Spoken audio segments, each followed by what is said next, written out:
And just like that, we are live once again. Welcome, everybody, to 2026. It's John, and welcome back to the good old Cargo Fire. I have plans for this year, and hopefully this time I hope to achieve those goals. But we'll talk about that here real soon. So yeah, guys, future ambitions for the channel. As far as this Twitch channel is concerned, it will probably just be a spot for when I decide to do a spontaneous live stream, such as now. But for 2026, I've made a commitment to start up a YouTube channel. Once I get some episodes going for the new channel, I'll definitely be sure to tell you guys about that. Definitely looking forward to starting to create content on YouTube. The focus there can go one of either way. We could probably do some car repair videos, specifically with the Porsches that I have. Just talking about Porsches in general. Whenever I don't have a moment to do some wrenching on my cars. So basically an automotive focused channel. That's basically the first. Then there's if you're brand new to flight simming, there's going to be a channel on that. So we need some GPUs, and I need the air stairs. So that's just going to have to do.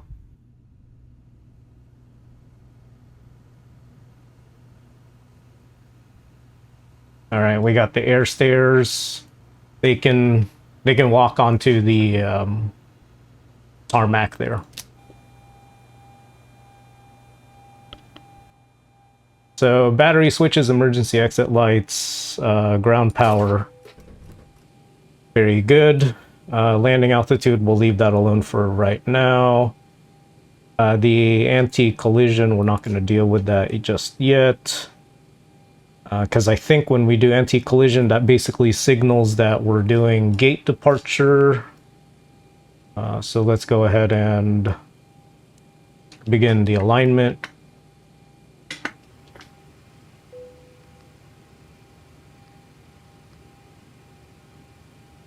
Oh, okay, there you go. I was looking for the entry point for...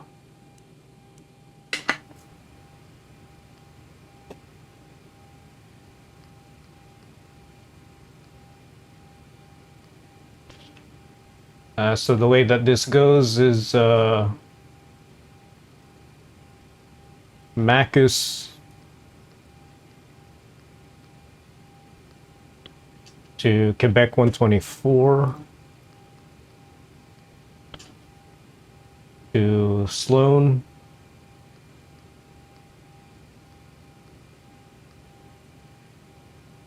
Direct Fleck. And then pretty much terminating at Utes, into Utes. All right, so that's the initial flight plan. What do we have? We actually need to start fueling. That would be very crucial.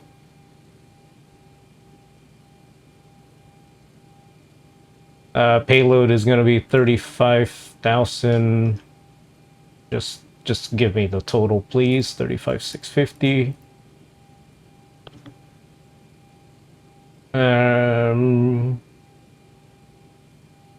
Let's just say that looks right. And then as far as fuel for this flight, we need at least 13,918. So we'll just call this 18 grand. And yeah, we're gonna have to call Mr. Fuel Truck now, so they'll be a while. And while the fuel truck is inbound, I think we can start loading passengers.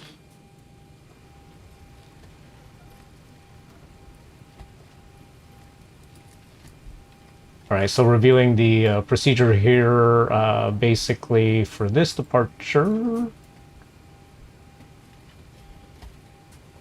How do you guys pronounce this? Scatwin? I Anyway, we're gonna head south and then fly direct to Scotland and then take these points all the way to Bacchus. Pretty easy. Top altitude assigned by ATC. Transition level 18,000. Yeah, not too bad.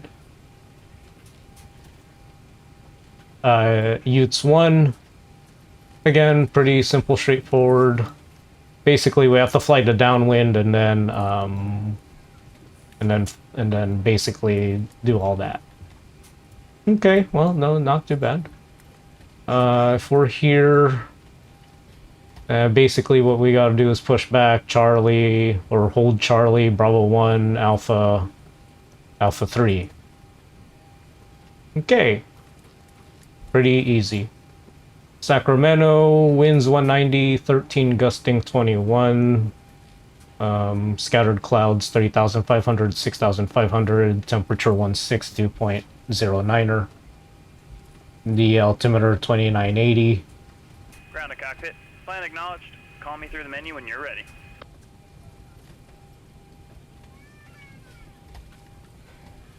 Oh, look at that! It working. Almost.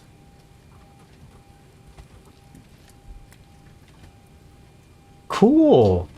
Cool. It doesn't just go bloop. It actually working. Top of climb minus 49. Centigrade.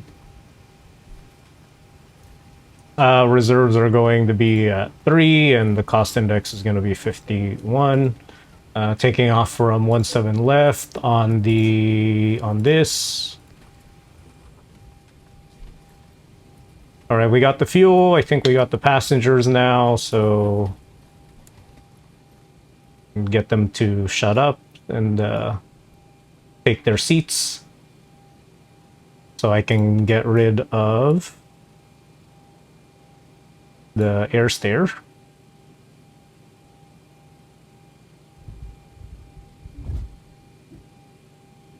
Very good.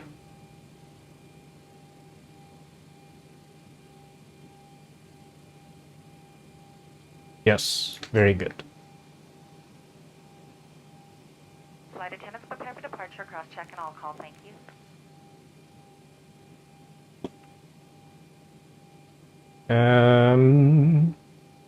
All right, we've got everyone strapped in. Give us a ring if you need anything.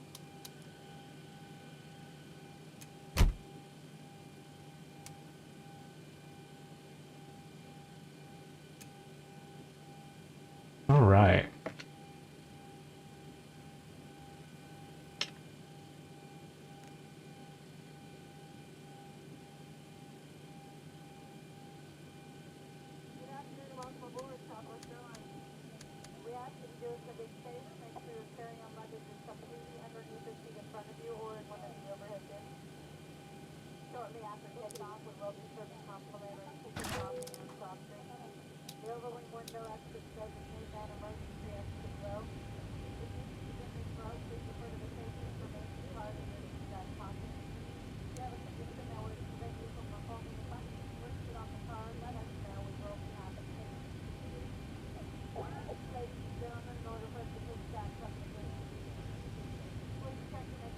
Okay, let's begin pushback.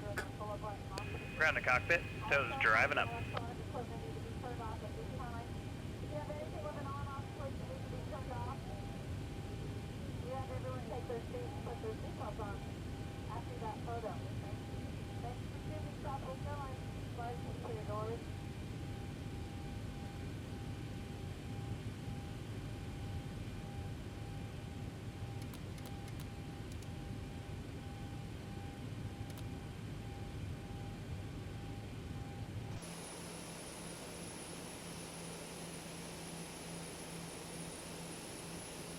All right, ladies and gentlemen, welcome to this chill flight, Southwest flight for a lid service from Sacramento to Salt Lake City.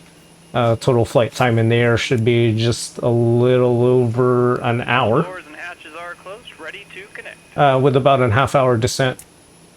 Conditions right now in Salt Lake appear to be favorable. Maybe on the not too chilly side. You know, but probably in the evening it'll probably cool down some more, but should be a nice safe flight. Thank you for joining us today.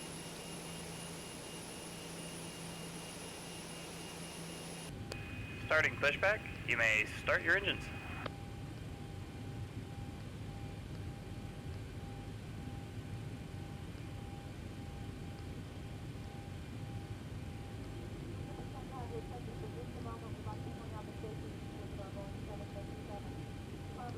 Inflate and blow at the tube at your shoulder.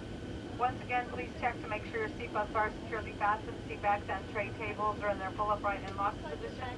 And all your luggage is still leaving the aisle clear. This is a non-smoking flight. Smoking is never allowed in aircraft lavatory. What are you talking about? This is smoking. Disabling or destroying any smoke detectors in an aircraft lavatory. Federal Aviation.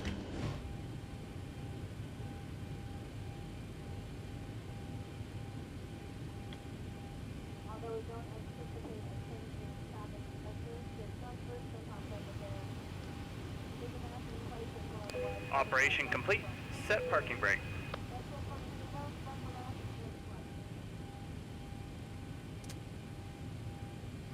Disconnecting tow. Stand by.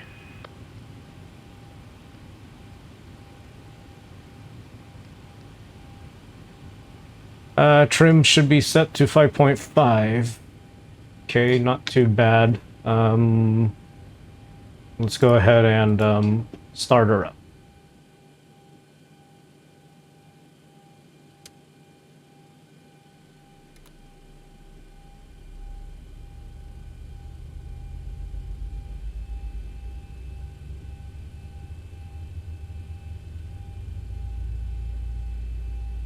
And fuel flow.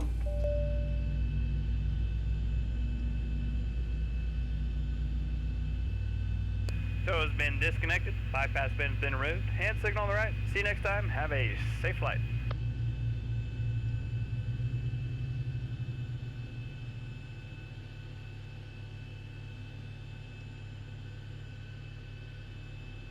Wow, that fire truck's racing the food cart. Interesting. And start one.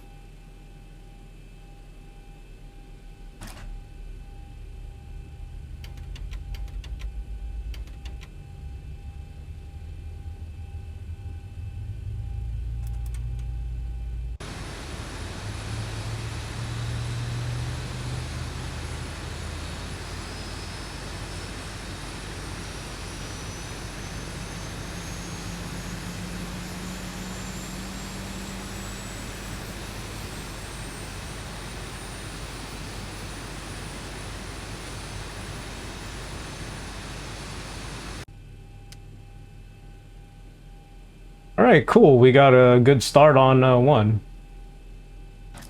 All right, that's good. Do that, do that, do this. The yaw damper will come on later. Let me see. The taxi light can come on. Position light goes to steady.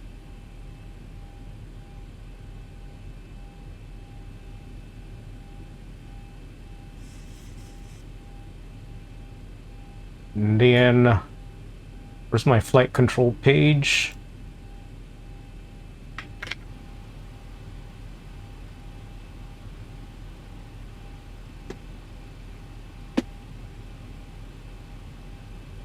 Perfect.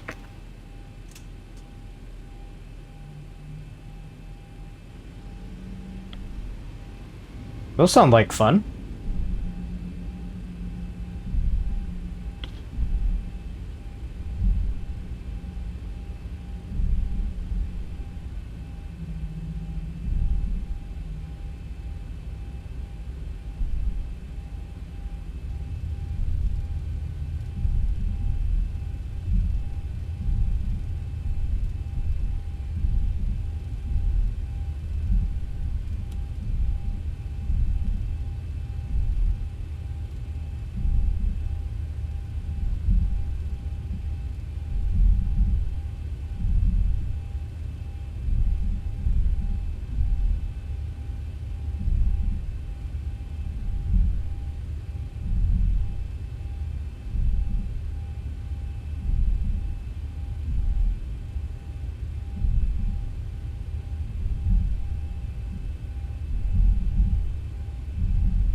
All right, let's see if we can do this correctly.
All right, airspeed's alive.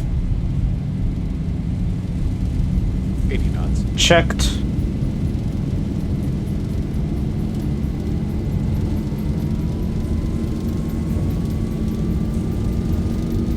V1, rotate. Oh, come on. You can lift without a tail strike.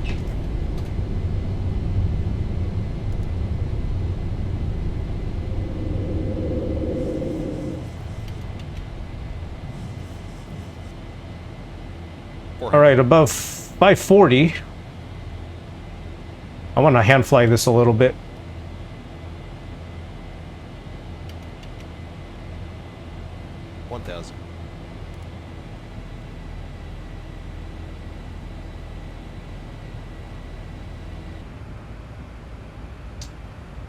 Utes 1 RNAV arrival, so starting at Fleck is 51.6 miles to Bonneville, then another 41 to Knoll. So that's about 90 miles. We'll probably start our descent just a little before Bonneville. And so from 35 dropping to 17 grand. We technically could stop. We could technically start descending, I don't know, 60 miles away from Knoll. You know, just to make it smooth for the passengers. You know, we're not diving, you know, 5 degrees downward for the descent. So we'll see how that gets on. After Knoll, we're looking at about 15 miles to Utes. And then since we're landing to the south, it's going to go Dougie, Jacks, and then Lava 11,000.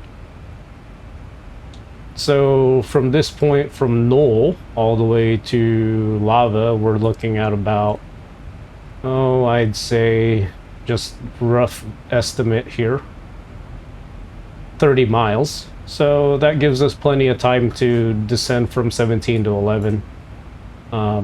These altitude restrictions are actually favorable. We just need to be at or above 14, at or above 12, crossing Lava at 11, which takes us to the RNAV Zulu approach. So from Lava, we need to get down to 6,600 by Dilly, or Dilly. And so to do that from 11 to 6,600, we're looking at, basically it's going to be really fast, because you have 6.2 and then another 10. You have 16 miles from 11,000 down to 11. Now luckily by BK you're at 190, so that buys you a little bit of time. But from here, essentially we're just going to basically do flight level change from 11 grand on down to 6,600. And then, yeah, that'll bring us right on into 16 right. We have 12,000 feet of runway to play with. I would rather not have to use all 12,000. Ideally, if we can turn out at Alpha 5, that would be very, very favorable. Sun's out, guns out. I mean, you know, it's been raining. It's been raining in Southern California for like the last week. So, but here in the cargo fire room, it's hot. It's hot. But one thing for sure, ever since and then that was another reason I decided to go to an RTX 5070 Ti, was the fact that, you see, with the 3090, I was consuming like 350 watts just to run X-Plane, and it's crazy, right? But with the 5070 Ti, my power consumption is actually only half that. So,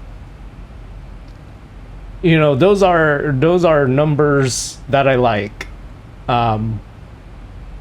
with a kick in FPS. So to me, it made logical sense to finally retire the 3090 and switch to a 5070 Ti. So I'm loving that, but it's still hot.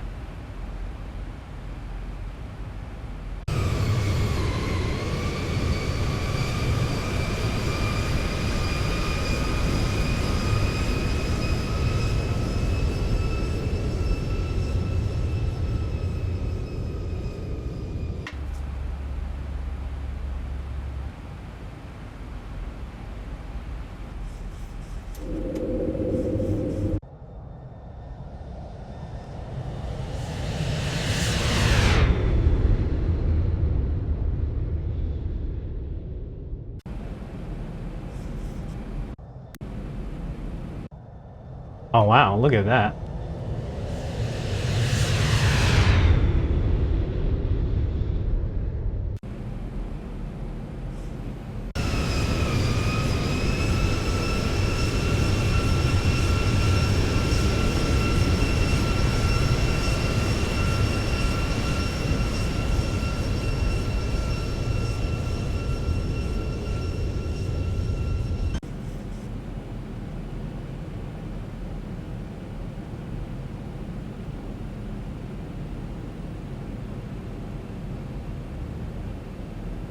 Oh, the Canadian Rockies, that for me is like a place to go driving.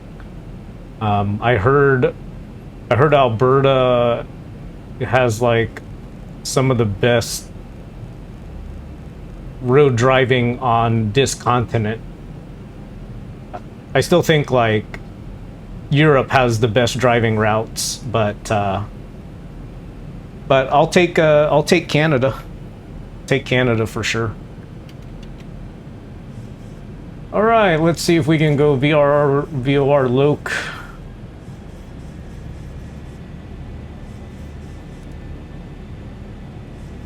Should be able to command both autopilots. Let's see how well that gets on. Nope, it overshot. That's okay. It's the Zibo after all.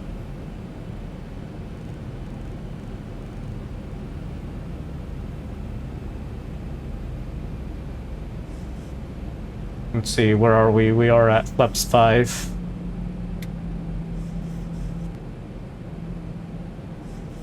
Let's see if it'll correct, otherwise I'd rather just go back to RNP. Yep, that's right. Wait, what the hell? Sorry, guys. I didn't mean it. I didn't mean to. I had like a camera issue. Now we're gonna have to go around. What can we do? Sheesh. Yep, we're going around. Because I don't know how to set up the plane for landing.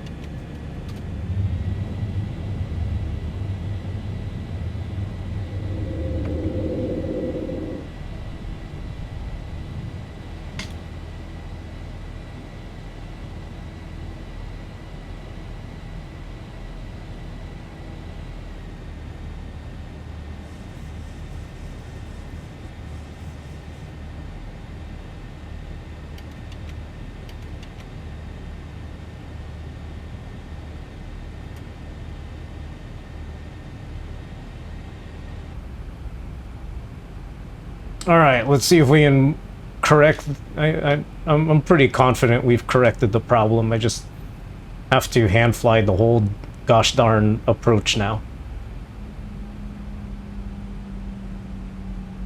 And for pilot's life, this is not going to look good. I'm probably going to get a demerit. We're going to be like, ah, you rapidly almost crashed. So that's a demerit.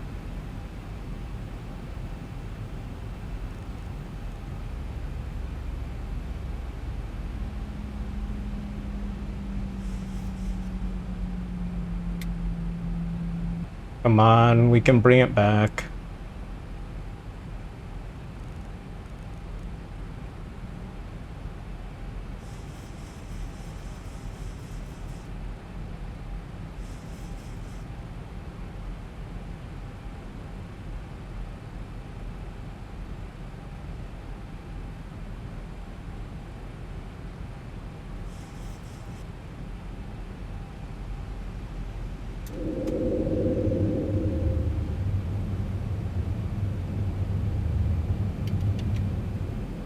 All right, flaps 10.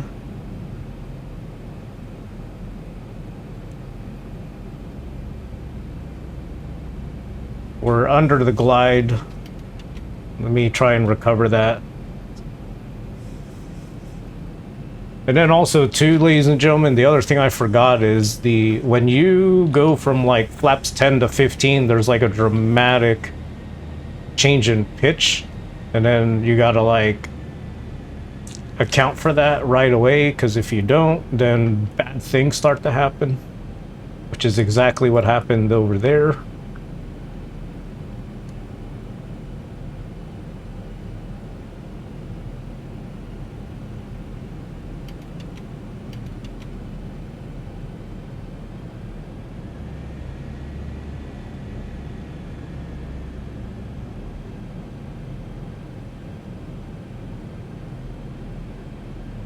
Now, one thing I noticed in the scenery is it looks like there's like a power line. I'm like, what in the heck is a power line doing in the middle of an approach path? I mean, come on. Y'all crazy.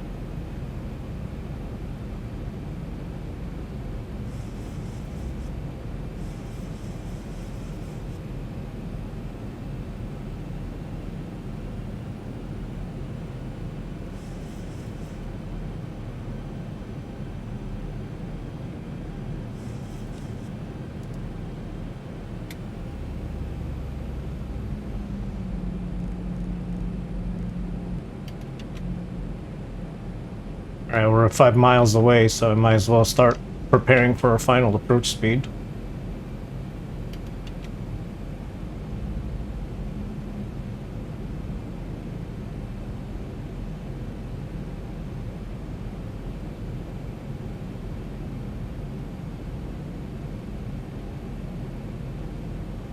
You know, I never would have thought that Zibo autopilot would have wanted to try to murder us.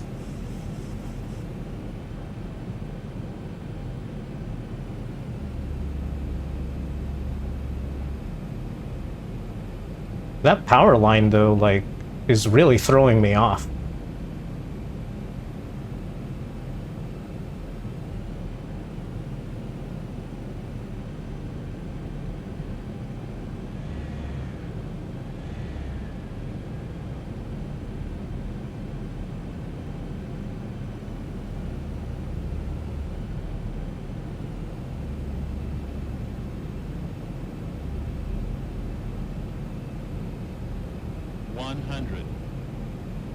Oh! Stutters! 50.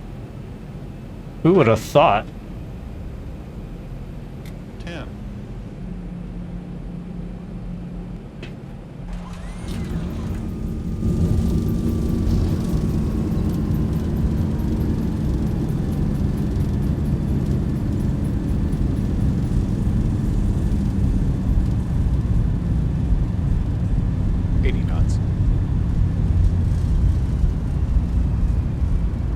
Ladies and gentlemen, welcome to Salt Lake City after we almost were murdered at 2,000 feet. Sheesh.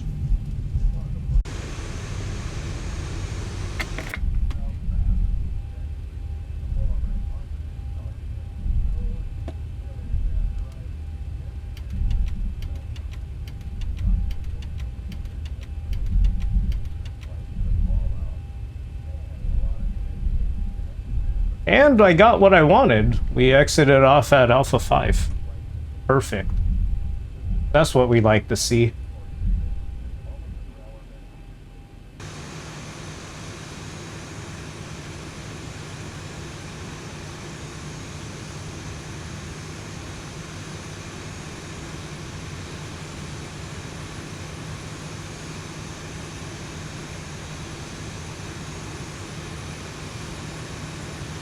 Well, we'll stop it right there before we destroy any property. This is so funny. Alright, since we're doing a pilot's life, I have to do a proper shutdown. So, let me do that right now.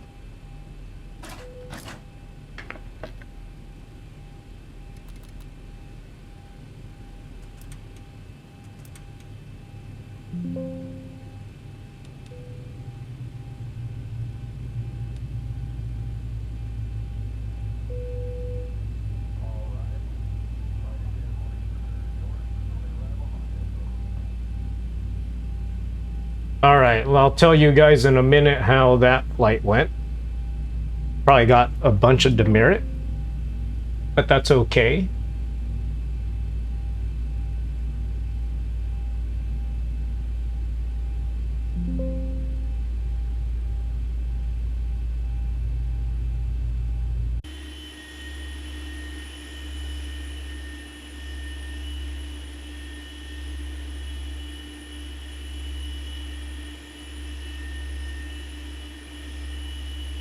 Oh, and it looks like the sim just died. Oh, thank you.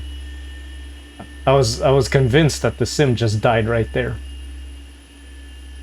We'll catch the replay in a minute. I just want to see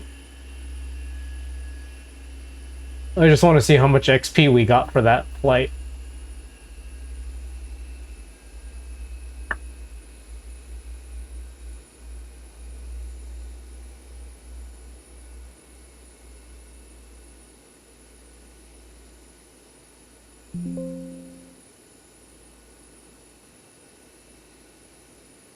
Oops. I already submitted the report, which means I will not be able to tell you. Oh wait, no, never mind. It's in the logbook.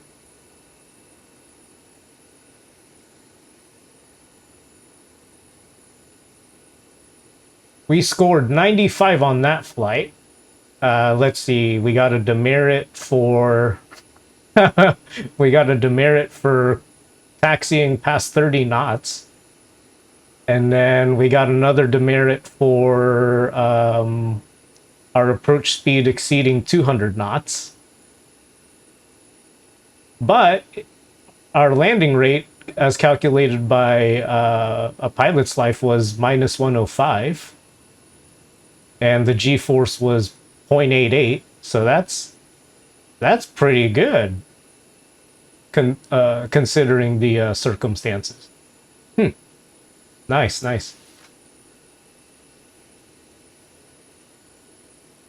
You've been sushi or miso?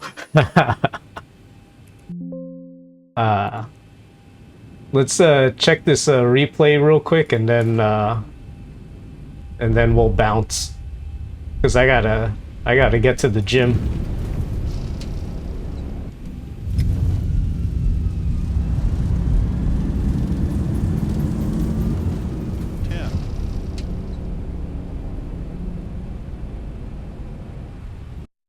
All right, so contact was here. It was a little unstable. You can see that the right main landing gear contacts first, but the flare is really good.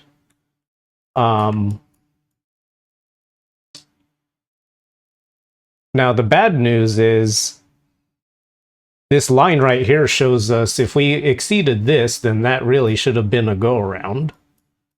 But the reason that I was so reluctant on approach, and I'll show you guys. Like, this is insane. Like, why is there a power line right here, guys? Like, this is insane. Like, that is not an approach light. This is not a PAPI.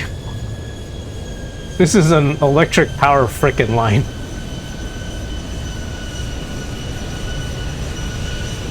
Like,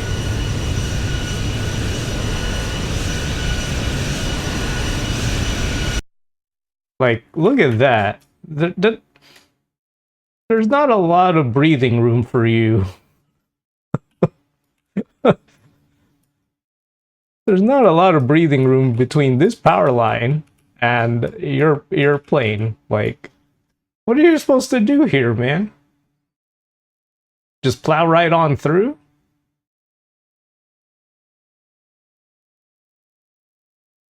Sheesh.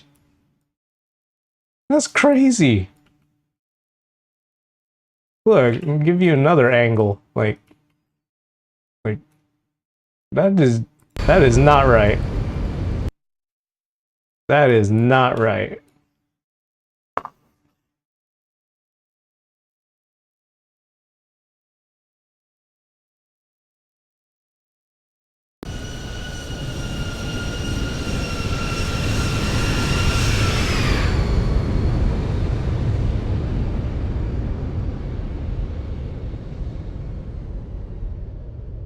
But I tell you, this plane really felt like it wanted to murder us.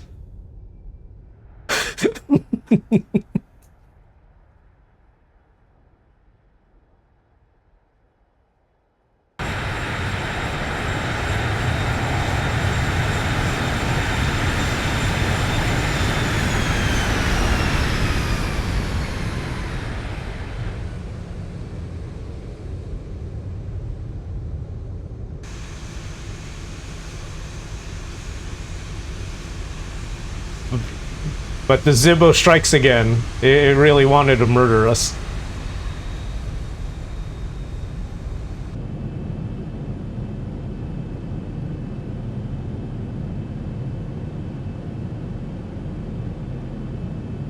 But there was just one point in this approach where it really felt like that the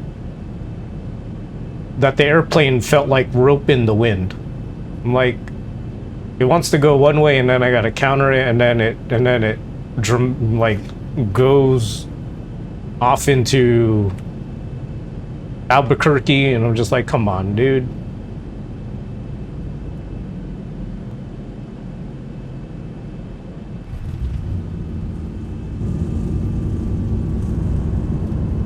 You search, the airport has an extensive power structure there?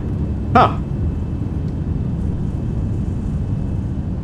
Maybe they don't use 1/6 right for landing. For that reason.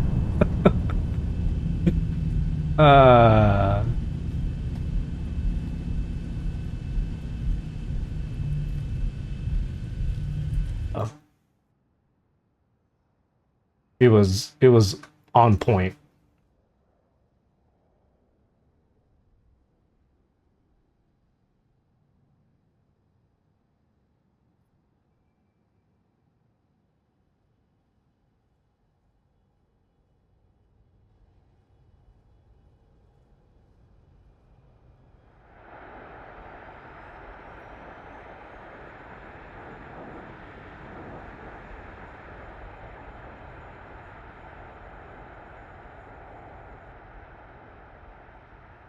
I don't know, Phil. The only reason I just thinking that out loud is because the last time I remember doing like a VATSIM fly-in, which again is not related to real world, but the last time I did a VATSIM fly-in, I got 1/6 right. And in XP12, there was not a power line just sitting there, ready to, ready to ruin your flight, So that was pretty interesting.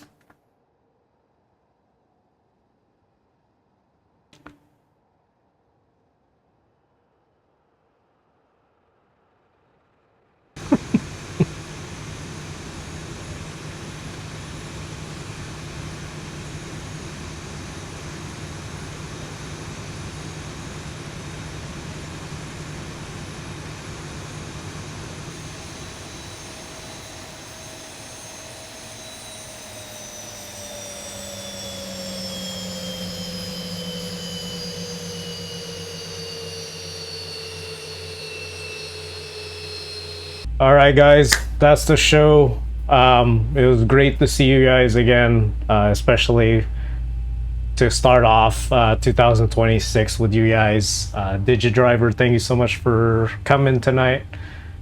Phil Cove, thank you so much again for the follow, and welcome to the Cargo Fire. Evil Burrito, good to see you as well. Lots of familiars. Really, really grateful for you being here. Julius came by. Mr. Melvin Leroy, thank you so much, my friend, for being there. Jose, good to see you. Callie, as always. Jono, Zato, Boulder, and Panagon, really appreciate it, you guys. Again, I don't have a set streaming schedule. I really just wanted to get this going and kind of do a shakedown of the new streaming setup, see what I need to improve in terms of the audio levels and what have you, all that technical stuff. But until next time, guys, thank you so much for watching. It's been a real fun. Take care now. Until next time, bye-bye.